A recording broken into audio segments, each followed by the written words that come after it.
আমার জীবনের বাস্তব এক ঘটনা।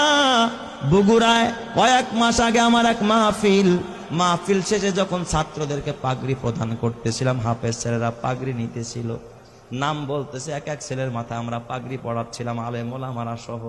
হঠাৎ এক ছেলের নাম বলতেছে মুআজ রহমাতুল্লাহ আলাইহি, নাম বলছে, কিন্তু দেখি কোনো ছাত্র সামনে নাই। কিরে মুআজ কই? কয় হুজুর মুআজ তো মারা গেছে। তাইলে নাম কেন পড়লেন? পাগড়ি কারে দিমু? কয় হুজুর পাগড়িটা হাতায়া দেন, মুআজের মা পর্দার আড়ালে বসে আছে, সেখান থেকে পাগড়ি গ্রহণ করুন। প্রত্যেকটা মানুষের দিল নরম হয়ে গেছে। পাগড়িটা হাতায়া একটা ব্যাগে দেওয়া হলো, ছোট্ট একটা বাচ্চা নিয়ে মুআজের মার কাছে পৌঁছায়া দিল। বয়ান শেষে আমি যখন খানা খাচ্ছিলাম, মুহতামিম সাহেবকে জিজ্ঞাসা করলাম, মুহতামিম সাহেব, জীবনে এই অভিজ্ঞতা আমার এই ফার্স্ট যে মৃত ছেলেকেও পাগড়ি দেওয়া হয়। এই কথা বলতেই মুহতামিম সাহেব দেখে কাঁদতেছে, বড় হাফেজ সাহেব পাশে বসা, সেও কাঁদতেছে। আমি কই কাঁদেন কেন? কয় ওস্তাদ, এই মুআজ হলো আমার মাদ্রাসার 1 নম্বরের ছাত্র, আমাদের সম্পদ ছিল।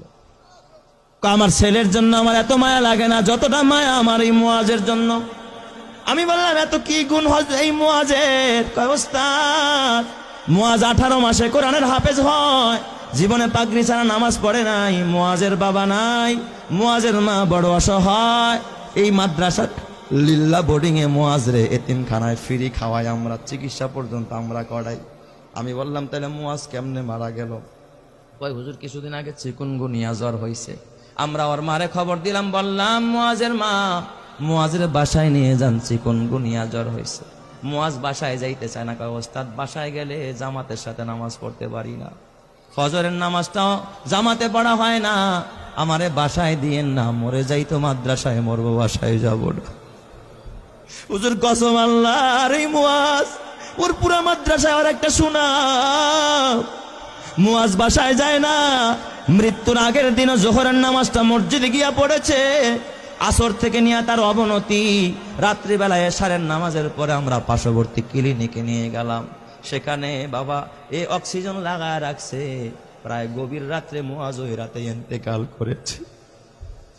হুজুর মুআজ ইন্তেকাল করেছে, আমরা স্তব্ধ হয়ে গেছি। মুআজের দাফনটা আমাদের মাদ্রাসার গেটের পাশে মাদ্রাসার কবরস্থানে আমরা করেছি। হুজুর আমি বললাম তাহলে ঠিক আছে, মুআজ ইন্তেকাল করলো, তাহলে পাগড়ি কেন মুআজের মাকে দিতে হবে? ওস্তাদ আপনি তো জানেন না।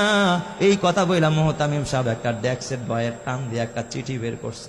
কয় দেখেন, এই যে পত্র পাঠাইছে মুআজের মা। আমি চিঠিটা খুইলা দেখি মুআজের মা লিখছে সংক্ষেপে, ওস্তাদ হাফেজ সাহেব সব ছাত্রকে পাগড়ি দিবেন, কিন্তু আমার কলিজার টুকরা, আমার কলিজা সেরা ধন মুআজরে পাগড়ি থেকে বঞ্চিত কইরেন না, আমার মুআজরে পাগড়িটা দিবেন। এই আবেদনটুকু করেছে। হাফেজ সাহেব মুআজের মারে ফোন দিয়া ব্যাখ্যা চাইলো কেমনে পাগড়ি দিব। মুআজের মা ফোনের মাধ্যমে জানায়, ওস্তাদ এই দুনিয়া আমার মা নাই, বাবা নাই, চাইছিলাম আমার মুআজ আমারে দাফন করবে, আমার সন্তান আমারে জানাজা পড়ে আমারে কবরে রাখবে, কিন্তু আমার মুআজ যে আমার আগে চলে যাবে আমি মা ভাবতে পারি না। এই দুনিয়ায় এখন আর আমার কেউ নাই, দুনিয়া আমার স্বামী নাই, আমার মা নাই, বাবা নাই, আমার কলিজার টুকরা মুআজও চলে গেল। ওস্তাদ ওই পাগড়িটা আমি মা আমার মাথার কাছে দিয়া, মাথার নিচে দিয়া আমি প্রতি রাত্রে ঘুমাবো, আর আমি আমার ওয়ারেসকে বলে যাব, আমার ওয়ারেসেরা আমার মুআজ তো জানাজা পড়তে পারবে না, আমি মা যদি মারা যায় তোরা আমারে বাজারের কাফনের কাপড় দিয়ে আমারে কাফন পড়াবি না। আমার মুআজের যে পাগড়িটা মাদ্রাসা থেকে পাইছে, আমি মাকে আমার কলিজার টুকরার পাগড়িটা দিয়ে আমি মারে কাফন পরাই আনছি। আমি এই পাগড়িটা কাফনের কাপড় হিসাবে ব্যবহার করব, এই জন্য আমি শুধু পাগড়িটা চাই। ও আমার মা গো, কালকে যদি মরে যাও মা, নাকের ফুল থাকবে না, কানের দুল থাকবে না, গলার মালা থাকবে না, হাতের বালা থাকবে না মা, খালি হাতে যেতে হবে মা,